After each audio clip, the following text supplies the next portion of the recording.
Hello students, তো কেমন আছো সবাই? নিশ্চয়ই ভালো আছো।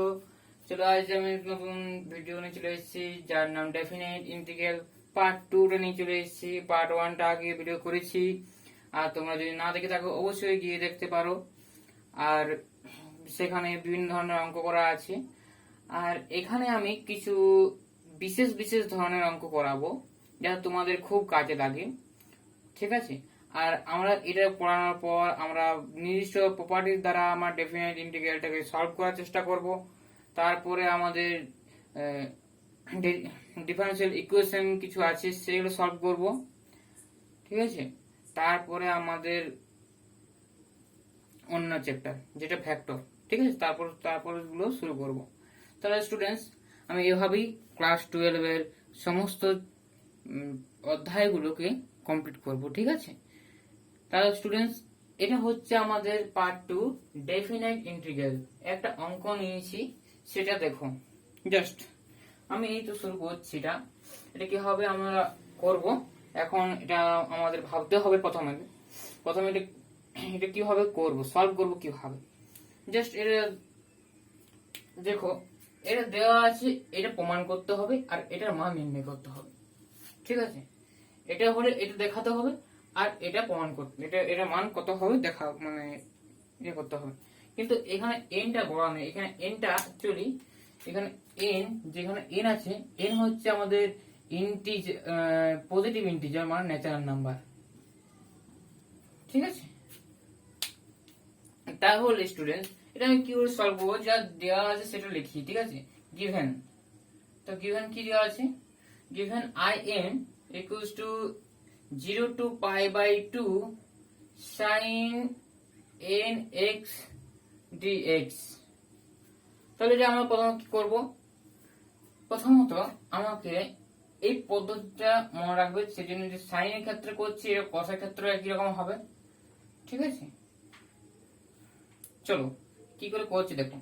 0 to pi by 2 sin n minus 1 x into sin x। দেখো এটা এরকম ভাবে লিখলাম সূচকের আকারে, ঠিক আছে? এটা 1 আছে, তাহলে n minus 1 plus 1 হয়ে যায়, তাহলে n এ থাকছে। জাস্ট এটাই করলাম, ঠিক আছে? এখন আমরা যেটা শিখেছি ইন্টিগ্রেশন বাই পার্টস, সেই সাহায্যে করব। এটা তো সিম্পলি করা যাবে না ইন্টিগ্রেশন, তাহলে এটাকে আমাদের সেকেন্ড ফাংশন ধরতে হবে। সাইন এক্সটা, সাইন এক্স এর সেকেন্ড ফাংশন ধরতে হবে, এটা আমাদের ফার্স্ট ফাংশন ধরবো। তাহলে এটা আমরা ফার্স্ট ফাংশন ধরবো, এটা আমাদের সেকেন্ড ফাংশন ধরবো। তাহলে আমরা কি করব? জাস্ট ফার্স্ট ফাংশনের কি হয়, যেটা আছে সেটা রয়ে যাবে, ঠিক আছে? এর ইন্টিগ্রেশন হয় সাইন এক্স। তাহলে এর ইন্টিগ্রেশন করলে কি হবে, ডাইরেক্ট করে দিই, এর ইন্টিগ্রেশন করো। তো ডাইরেক্ট করলে কি হবে ইন্টিগ্রেশনটা, মাইনাস কস এক্স, তারপর লিমিটটা বসিয়ে দাও 0 to pi by 2। মাইনাস হয় স্টুডেন্টস। তাহলে এটা কি হবে, মাইনাস 0 to pi by 2 এর ডেরিভেটিভ হলো n minus 1 into sin n minus 2 x, sin এ আবার হবে cos x into এর ইন্টিগ্রেশন কি হবে, minus cos, sorry 1 minute, sine integration কি হয়, ইন্টিগ্রেশন তো মাইনাস cos হবে, ঠিক আছে? এটা dx। অসুবিধা কিছু নেই স্টুডেন্টস। এখন জাস্ট আমরা করব কি, লিমিটটাকে পুট করব। দেখো পাই বাই 2 এখানে যদি বসাই তাহলে 1 হচ্ছে, আর এটাতে বসালে 0 হচ্ছে। আর যদি 0 এটাতে বসাই তাহলে 0 হচ্ছে, আর এটা 1 হচ্ছে। তাহলে কি হচ্ছে, তাহলে যাই মান বসানো না কেন 0 ইন্টু সামথিং 0 চলে যাচ্ছে, গোটা মানটা কি হচ্ছে 0 চলে এলাম।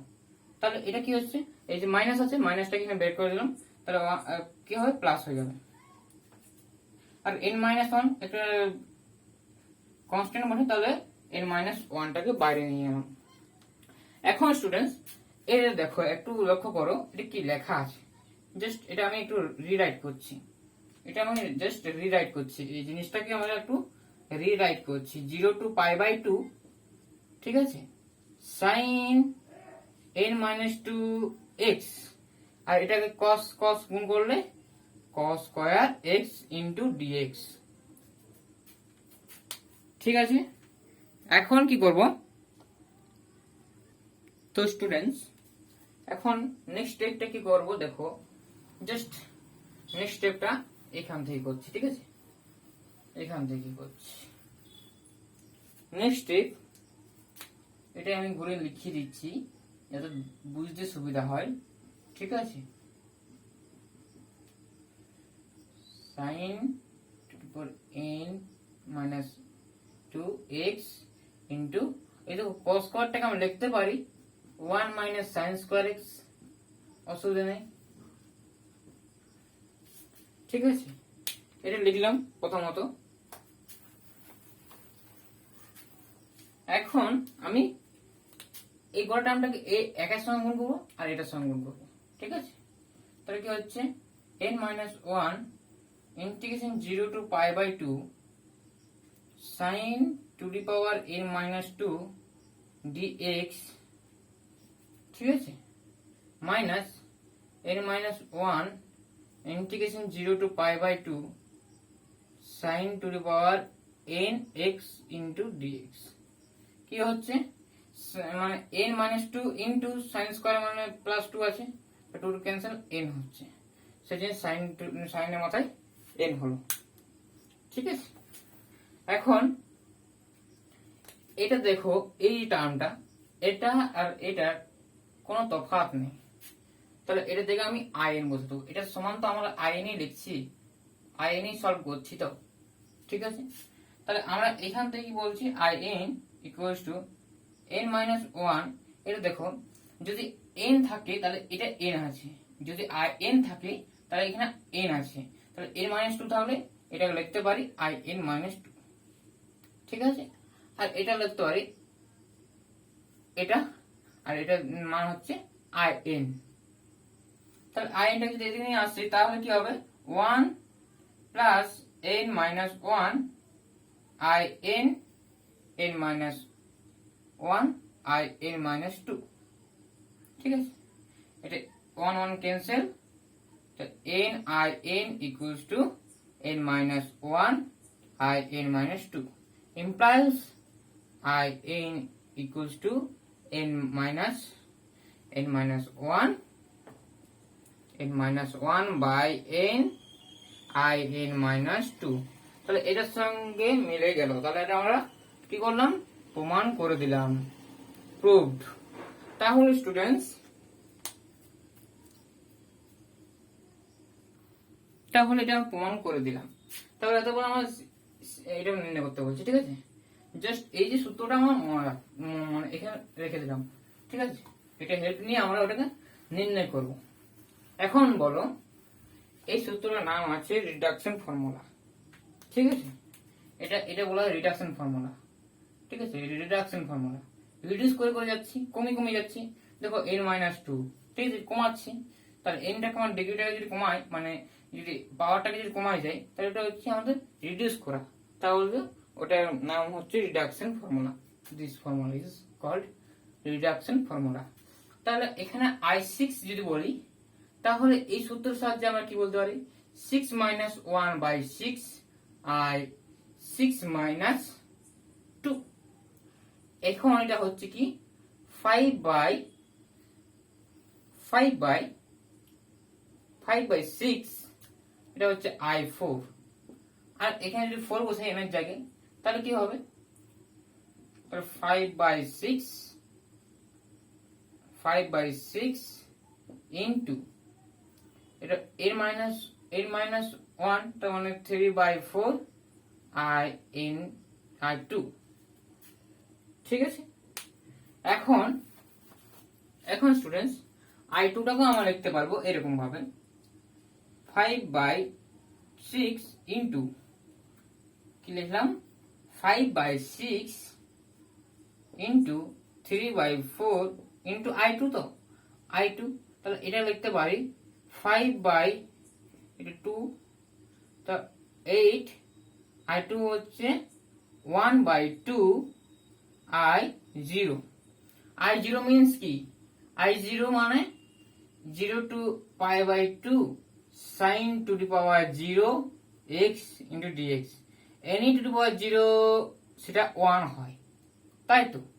তাহলে কি হয় 0 to pi/2 1 into dx হয়, তাহলে dx এর ইন্টিগ্রেশন x লিমিটটা বসাও pi/2 থেকে 0 থেকে pi/2, তাহলে এটা মান আসছে pi/2।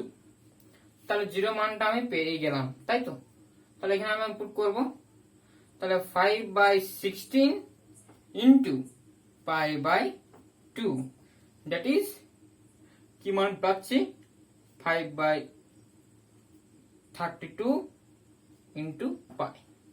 এটাই হবে আমাদের অ্যান্সার, ঠিক আছে? নেক্সট আমরা খুব ইম্পর্টেন্ট একটা অঙ্ক আনি, 10 এর ক্ষেত্রে দেখবো এটা। তাহলে স্টুডেন্টস এই যে ম্যাথমেটিক্সটা সেটা হচ্ছে WBJEE তে এসেছিল। এখন এটা হচ্ছে 0 to pi/4 10 to the power n x dx হলে প্রমাণ করো যে এটা, এবং এরপর নির্ণয় করতে হবে I5 নির্ণয় করতে হবে। তাহলে এটা আমরা কিভাবে করব? জাস্ট আমরা যে ফাংশনগুলো ভাঙবো, ফার্স্ট ফাংশন সেকেন্ড ফাংশন, সেটাকে একটু দেখতে হবে। এটা আমরা রিডিউস ফর্মে আনবো, reduction formula. This called is reduction formula, ঠিক আছে? এখন এটা আমি নির্ণয় করব কিভাবে? দেখো 10 to the power n-2 x dx, sorry dx নয়, এটা হবে 10 স্কয়ার x into dx। এটা করলাম, ঠিক আছে? এখন দেখো এটা কেন করলাম, কারণ আছে, ঠিক আছে? তাহলে এটাকে যাতে আমি ভাঙতে পারি সেজন্য আমি এটাকে এরকম করে আনলাম। কিরকম করে দেখো, আমি 0 to pi/4 করলাম, ঠিক আছে? 0 to pi/4 into sorry 10 to the power n-2 x into এটাকে লিখতে পারি sec square x minus 1 dx। তাহলে এখন যদি আমি গুণ করি, অসুবিধা কিছু নেই, কিরকম হবে দেখো, যদি গুণ করি pi/4, তাহলে এটা কি হচ্ছে 10 to the power n-2 x into sec square x into dx minus, এটা তো এর সঙ্গে গুণ হচ্ছে 1 এর সঙ্গে, তাহলে 1 এর সাথে যদি গুণ হচ্ছে তাহলে 10 to the power n-2 x dx, তাহলে এরকম ফর্মটা এলো, ঠিক আছে?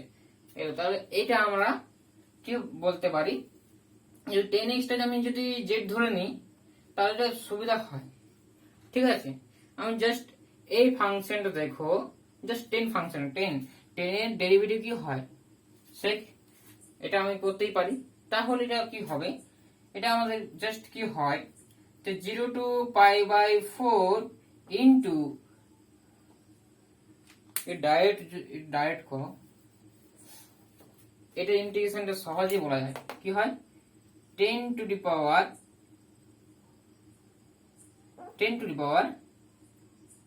n-1 x by n-1। কিভাবে করলাম যদি বলো যে কিভাবে করলাম, এটা বেশি কিছু সূত্র নয়, সূত্রটা হচ্ছে এরকম, যদি আমরা x dx থাকে, যদি ইন্টিগ্রেশন থাকে, তাহলে আমরা লিখি x²/2। তার মানে কি করা হয়, জাস্ট এটা কি করা হয় স্টুডেন্টস, এটা আমরা কি করি, যে এটার মাথায় তো 1 আছে, তার মানে কি হয় x1 + 1 বাই নিচেও x + 1 করি, তাহলে n-2 প্লাস 1 করলাম, তাহলে কি হলো n-1 হলো, তাহলে n-1 তার নিচে n-1 হবে। একই রকম সেই ইন্টিগ্রেশনের ফর্মুলাতে আমি ফেললাম, ইন্টিগ্রেশন যেমন সূত্রের পরে। এখন এটা জাস্ট মাইনাস, আর এটার মানটা দেখো, এটার সঙ্গে যদি তুলনা করে তাহলে এর মানটা কি দাঁড়ায়, এটা যদি তুলনা করে তাহলে এটা দাঁড়ায় আই এন মাইনাস টু। অসুবিধা কিছু নেই, দেখে নাও একটু। এটা 1 এর সঙ্গে গুণ করলাম তখন এটা এলো, আর এটার মানেই হচ্ছে আই এন মাইনাস টু। যাতে আই এনটা যদি 10 টু দি পাওয়ার n হয় তাহলে আমাদের এটা হচ্ছে n মাইনাস টু। এখন এটা যদি আমি ভ্যালুটা বসাই কি হবে, পাই বাই 4 এর জায়গায় মানে 10 পাই বাই 4 কি হয় 1 হয়, তাহলে 1 to the power n minus 1, 1 to the power n minus 1 যাই হোক না কেন সব সময় একই হয়, 1 হয়। তাহলে আর 0 ভ্যালুতে 10 এর মান 0 হয়, নিশ্চয়ই তোমরা জানো। তাহলে এটা যদি বসাই, জাস্ট আমি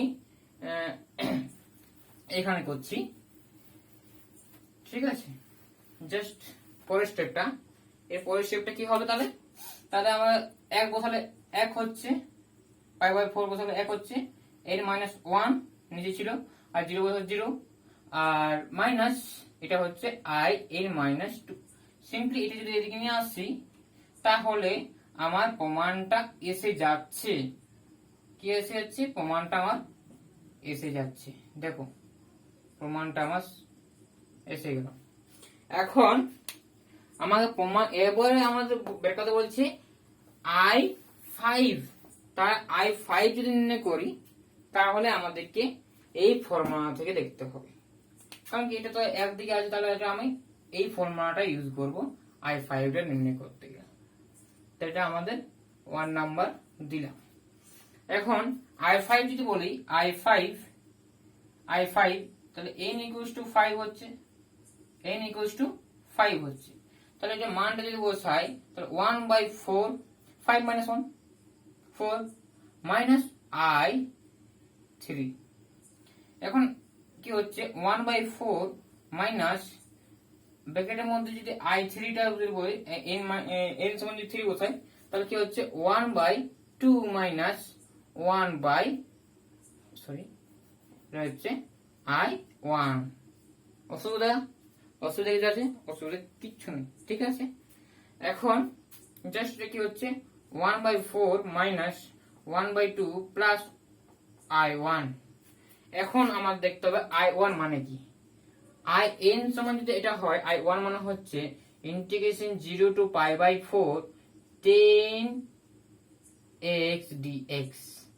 10 এর ইন্টিগ্রেশন কি হয় log of sec x, ঠিক আছে। এটার লিমিটটা হচ্ছে 0 to pi by 4।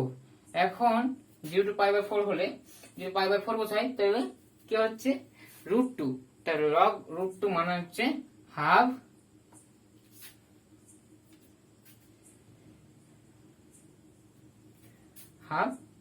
log 2। আর 0 বসালে কি হয় sec 0 এর কত হয় 1 হয়, আর log 1 এ 0 হয়, log 1 মান সব সময় 0 হয়। তাহলে আমরা ভ্যালুটা কি পেলাম, i1 এর মান এটা পেলাম। তাহলে আমরা এখানে রিপ্লেস করব, এখানে বসাবো i1 যেটা পেলাম এখানে বসাবো, তাহলে আমরা i5 এর মানটা আমরা সিম্পলি নির্ণয় হয়ে যাচ্ছে। তাহলে i5 এর মানটা আমরা সিম্পলি পেয়ে যাব। কি ভাবো, দেখা যাচ্ছে ফাইনাল অ্যানসারটা হচ্ছে এরকম। ফাইনাল অ্যানসারটা হচ্ছে i5 ইকুয়ালস টু, আমরা কি পাচ্ছি এটা যদি আমি করে দিই কি হবে, জাস্ট -1/2 1/4 হয়ে যাচ্ছে, তাই তো। এটা যদি করি তাহলে 1/4, তাহলে 1/4 হলে প্লাস আর এটা আসছে 1/2 log 2, এটা i মান পেয়েছি, তাহলে লিখে দিই 1/2 log 2 minus 1/4, ঠিক আছে। এটাই হবে আমাদের অ্যান্সার। চলো স্টুডেন্টস, নেক্সট খুব ইম্পর্টেন্ট একটা অঙ্ক নিয়ে আসি, চলো দেখা যাক। দেখো স্টুডেন্টস, এই অঙ্কটা আমরা কিভাবে করব, এটা অঙ্ক হিসাবে দেখলে ভুল হবে, এটা রেজাল্ট হিসাবে দেখলে ও সেটা সূত্র হিসাবে দেখলে আমাদের খুব সুবিধা হয়। এই রেজাল্ট হিসাবে দেখলে তোমাদের খুব এটা খুব রেয়ার জায়গায় কিন্তু ইউজ হবে এটা, ঠিক আছে। আমি তো বলেইছি এখানে সবকিছু ইউনিক জিনিস আমি আলোচনা করব, ঠিক আছে। এখন দেখো জাস্ট আমি একটু বলি, এফ অফ টি একটা যদি ফাংশন হয়, এফ অফ টি, ঠিক আছে, এফ অফ টি যদি ফাংশন হয় স্টুডেন্টস, এফ অফ টি যদি একটা ফাংশন হয় তাহলে কি হবে, যদি ধরে নাও এরকম একটা ফাংশন, জাস্ট কোনো নাম, ঠিক আছে, জাস্ট এরকম একটা ফাংশন, তাহলে এখান থেকে শুরু করে, জাস্ট এখান থেকে শুরু করে এখান পর্যন্ত একটা ইন্টারভেল আছে তো, তাহলে এখানে আমি ধরছি ফাই অফ এক্স আর এখানে ধরছি আমি সাই অফ এক্স, ঠিক আছে, তাহলে আমাদের এই যে ওপেন ইন্টারভেলটার মধ্যে কাজটা করছে, তাই তো ইন্টিগ্রেশনটা।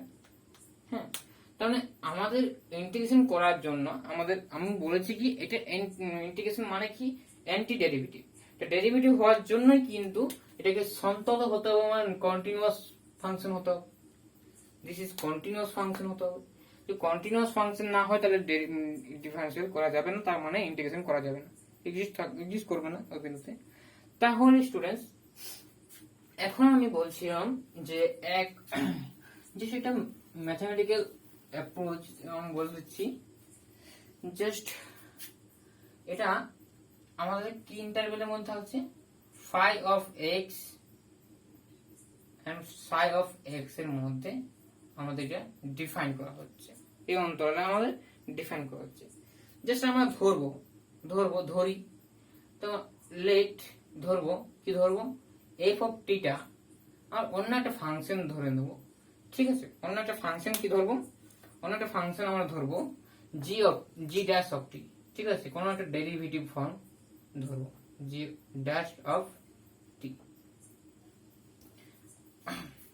এখানে দেখো এক্স আছে আর টিও আছে, ঠিক আছে, এখন আমি বলি যে এটা আমরা কিভাবে সবটা করবো, ডেরিভেটিভ আছে, ইন্টিগ্রেশন আছে, লিমিট আছে, এটা কি করে সলভটা এরকমটা কি করে আসছে, রেজাল্ট আমার হিসাবে আমরা লিখেছি, জাস্ট আস্তে আস্তে আমরা এটা বোঝার চেষ্টা করি।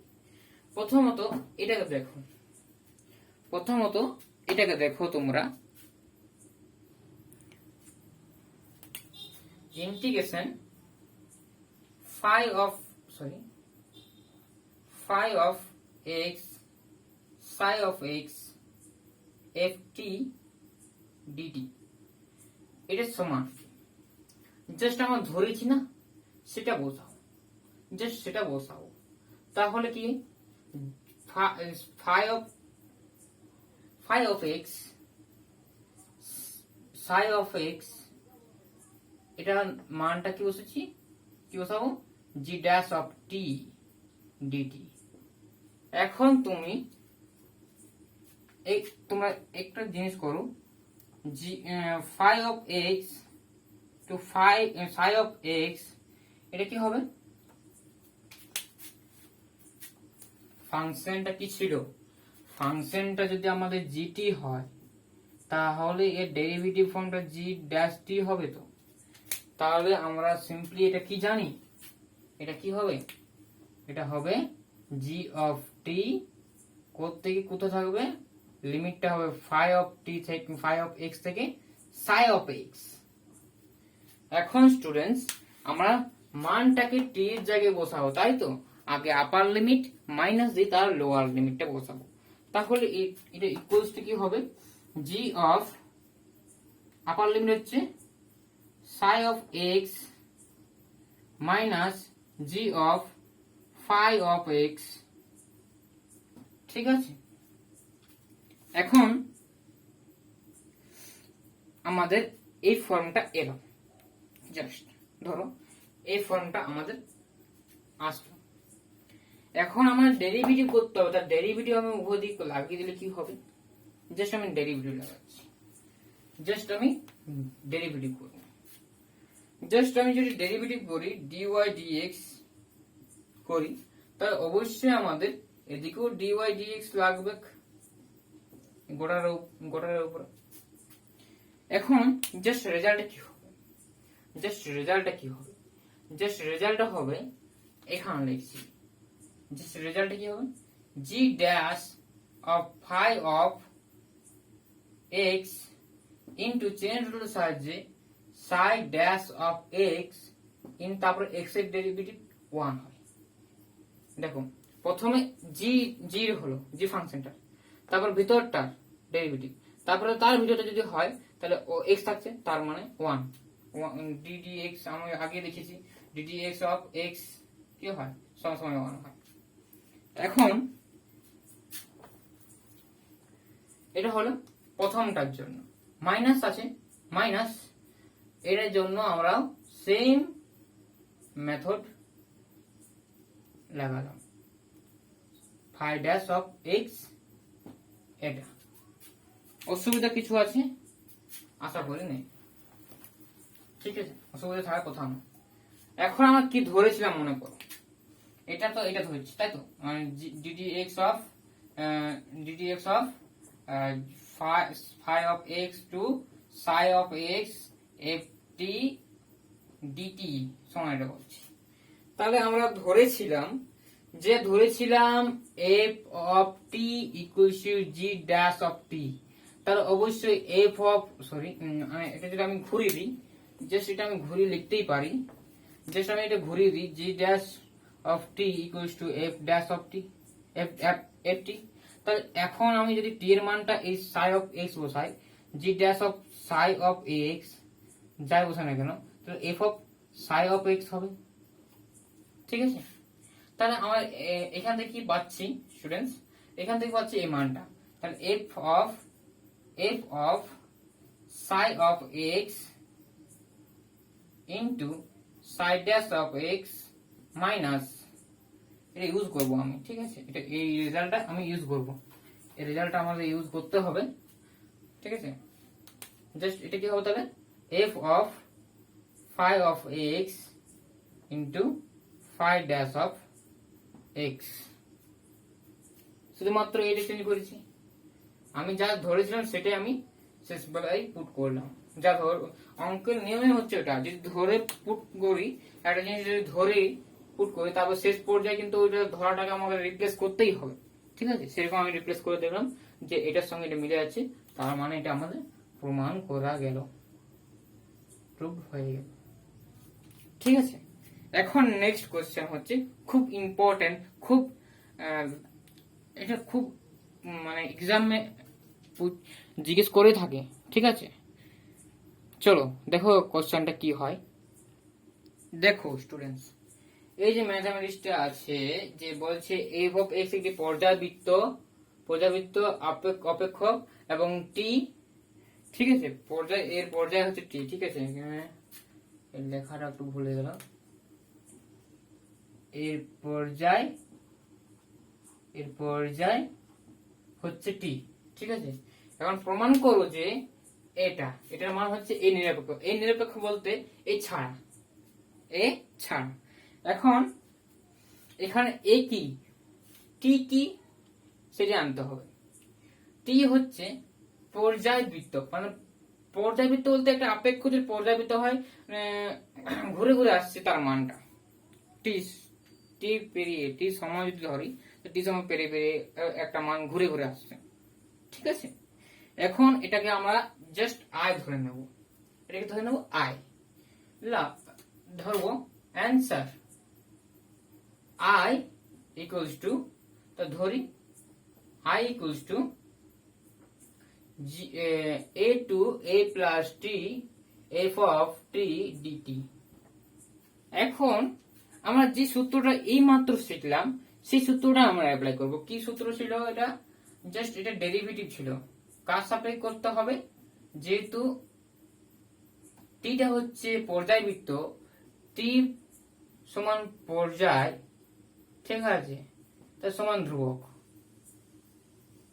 মানে কনস্ট্যান্ট, টি ইজ কনস্ট্যান্ট, মনে রাখো টি ইজ কনস্ট্যান্ট হওয়ার অর্থ মানে পর্যায়বৃত্ত বলেছে তো, তার মানে কি যদি এটার মান a প্লাস টি দেওয়া হয় তাহলে অবশ্যই এফ টি তেও সেই মানটাই থাকবে, তো পর্যায়বৃত্ত মানে একই মান হয়ে যাচ্ছে। এখন এই জিনিসটা বুঝতে পারলেই কিন্তু আমাদের এটা হয়ে যাবে, জাস্ট এই জিনিসটা যদি বুঝতে পেরে থাকো অবশ্যই তাহলে অঙ্কটা হয়ে যাবে। কিরকম, জাস্ট ডেরিভেটিভ করো কার সাপেক্ষে, এ সাপেক্ষে, তাহলে এর সাপেক্ষে ডেরিভেটিভ করলে কি হয়, এফ অফ আপার লিমিটটা এর মধ্যে ঢুকে যায় এ প্লাস টি ইন্টু এর ডেরিভেটিভ হয় কার সাপেক্ষে, এর সাপেক্ষে এ প্লাস টি, টি কনস্ট্যান্ট আমি বলেছি, টি সময় পর পর কিন্তু ঘুরে ঘুরে আসছে, পর্যায় মানে ঘুরে ঘুরে আসছে, টি সময় পর পর ঘুরে ঘুরে আসছে। তাহলে মাইনাস, আমার সূত্রে ছিল মাইনাস ছিল, মাইনাস মাইনাস ছিল লোয়ার লিমিট, লস লিমিট কি এ ইন্টু ডেরিভেটিভ অফ দিস। ঠিক আছে, এখন স্টুডেন্টস এটার মান আমরা কি পেয়ে গেছি, এফ টি, এটার মান ঘুরে ঘুরে আসছে, সরি এটার মান টি তো কনস্ট্যান্ট, ঠিক আছে এটা এ হবে, ঠিক আছে ঘুরে ঘুরে আসছে মানে কি, যদি এ থেকে শুরু হয়, এ থেকে শুরু হয় তাহলে টি প্লাস এ তো সেই একই মান হবে, ঠিক আছে। জাস্ট যদি পর্যাবৃত্ত একটা ফাংশন নেওয়া হয়, পর্যাবৃত্ত একটা ফাংশন যদি নেওয়া হয়, পিরিয়ডিক ফাংশন যদি নেওয়া হয়, সাইন ফাংশন যদি, তাহলে একটা সময় অন্তর অন্তর সে আরো রিপিট করছে, তাই না, তাহলে মানটা সমান হচ্ছে, ঠিক আছে।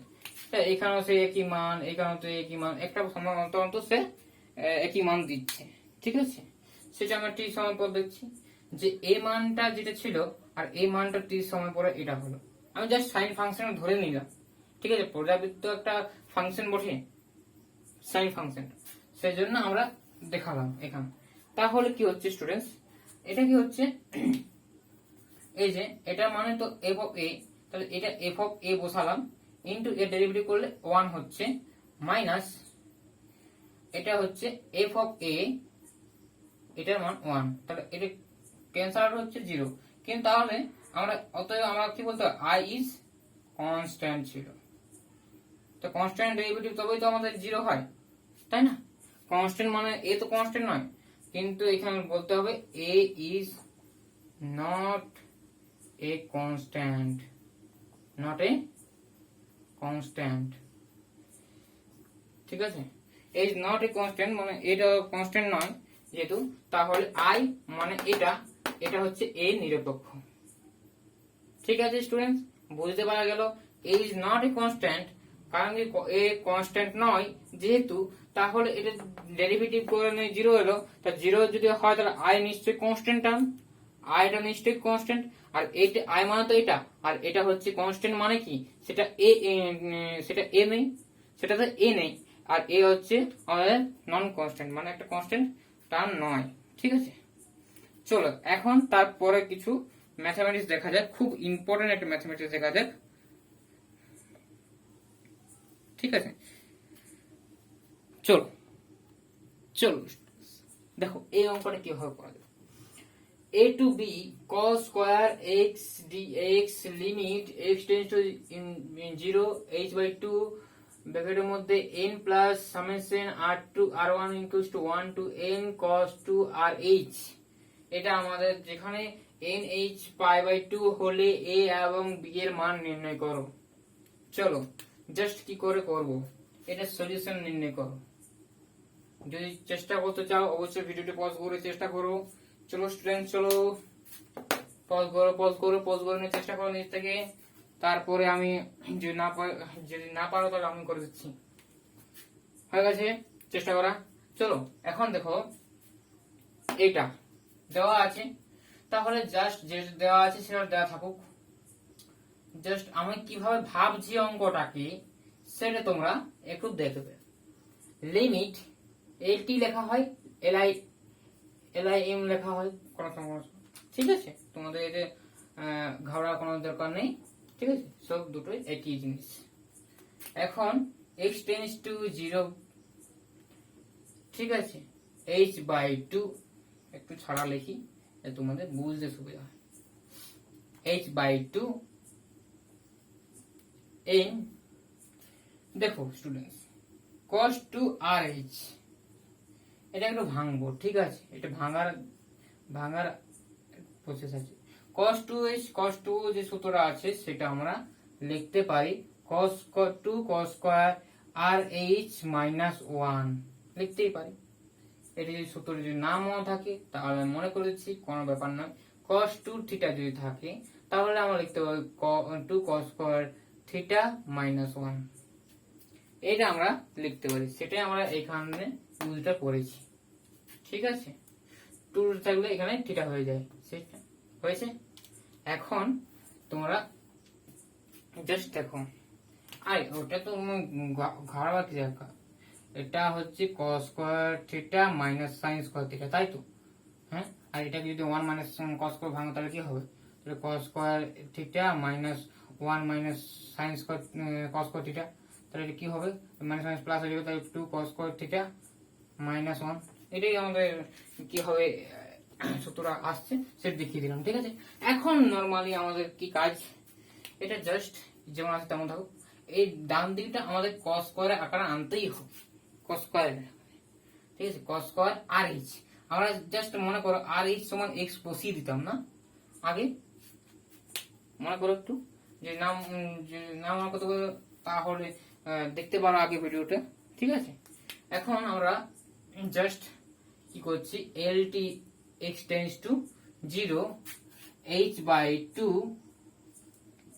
n, এটাকে যদি আমি আলাদা করে দিই সামেশনটা, summation r equals to 1 to n 2 cos square r h minus 1 summation থাকছে তো r equals to 1 to n 1। এটা মানে কি জানো, r equals to 1 to n 1 মানে r ইকুয়ালস টু 1 মানে এটা হচ্ছে 1 1 1 এই আপ টু n পর্যন্ত সংখ্যার 1 সংখ্যার যোগফলটাকে বোঝায়। এটা শর্ট ফর্ম লেখা হয়।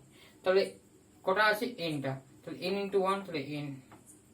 তাহলে স্টুডেন্টস আমরা ওটা সিমিলারলি এটা আমরা কি পাচ্ছি, এই যে টার্মটা আর এই টার্মটা একই, কিন্তু এখানে মাইনাস চিহ্ন আছে, সেজন্য কেটে দিলাম। এখন তোমাদের একটাই উদ্দেশ্য থাকবে কি, এটা হচ্ছে lt x টেন্ডস টু 0, আর কি উদ্দেশ্য, এরকম আকারে আনতে হবে। কি আকারে, a2b cos square x dx, cos square x dx, এটাই আছে তো অঙ্কটা। এখন দেখো এই 2টা সামেশনের বাইরে আনতেই পারি। ঠিক আছে, সামেশন অর্থাৎ কি, যোগফল। যোগফল 2 ইনটু সামথিং কিছু থাকলো, যোগফলটা আমি 2টা কমন নিতেই পারি। ঠিক আছে, কমন নিতেই পারি। দেখো এখানে 2টা বাইরে আসে, তাহলে এখানে 2 এর সঙ্গে ক্যান্সেল হয়ে যাবে, তাহলে h থাকলো। তাহলে কি হচ্ছে, h থাকলো summation r equals to 1 to n cos square r h। এটা দেখো স্টুডেন্টস, এটা আমি ব্র্যাকেটগুলো হাটিয়ে দিচ্ছি। তাহলে এটা কি হচ্ছে, এটা জাস্ট কি হচ্ছে, এটা মানে কি লিখতাম আমরা, এটা মানে আমরা কি লিখতাম, ইন্টিগ্রেশন কত হচ্ছে 0 টু π/2, কি করতে পারছি, দেখো n h সমান π/2 বসেছিল না, π/2 আছে, n h সমান, তো π/2 থাকলে কি হবে, 0 থেকে π/2, তাহলে আমার তো কিছু তো নেই, n h সমান তো π/2 ই আছে, তাই না? তাহলে এখান থেকে n h সমান কি বলছি, π/2 মাইনাস 0, তাহলে এটা এর সঙ্গে মাইনাস 0 আছে, কিছু নেই মানে মাইনাস 0। তাহলে আসলে আমাদের মানে ফর্মুলাটা কি হয়, nh কি হয়, nh সমান b মাইনাস a, তাই তো, b মাইনাস a। তাহলে স্টুডেন্টস b এখানে কত, b হচ্ছে π/2, a এখানে কত 0, তাহলে এই হিসাবে আমরা এখানে বলতেই পারি বা তুলনা করতে পারি এটার সঙ্গে, cos স্কয়ার rh, এখানে rh এর জায়গায় x বসাতে পারি, dx বসাতে পারি। দেখো যেহেতু দুটো ফাংশন সমান হয়ে গেছে, তাহলে তাদের লিমিটগুলো সমানই হবে। তাহলে অতএব আমরা কি বলতে পারি, এর মান কি বেরোলো, এর মান বেরোলো কি, এর মান 0, আর b এর মান এটা π/2। ঠিক আছে স্টুডেন্টস, আজকের মতো এইখানেই সমাপ্ত করছি। তারপরে আমরা ডেফিনাইট ইন্টিগ্রাল এখানে শেষ করছি। তারপর আমরা নিয়ে আসছি বিশেষ কিছু ধর্ম বা প্রপার্টির সাহায্যে কিভাবে ইন্টিগ্রেশনকে সলভ করা যায়, সেটা আমরা ডিসকাশন করব নেক্সট ভিডিওতে। আর তোমাদের বলে রাখি, যদি ভিডিওটি ভালো লাগে অবশ্যই লাইক, কমেন্ট আর শেয়ার করো, আর বন্ধুর সাথে অবশ্যই শেয়ার করবে। আর কিছু বলার নেই, জাস্ট দেখা হচ্ছে পরের video. Good bye bye, all the best students, পড়াশোনা চালিয়ে যাও, ঠিক আছে? এটা আমার বলার উদ্দেশ্য। Thank you for watching my video.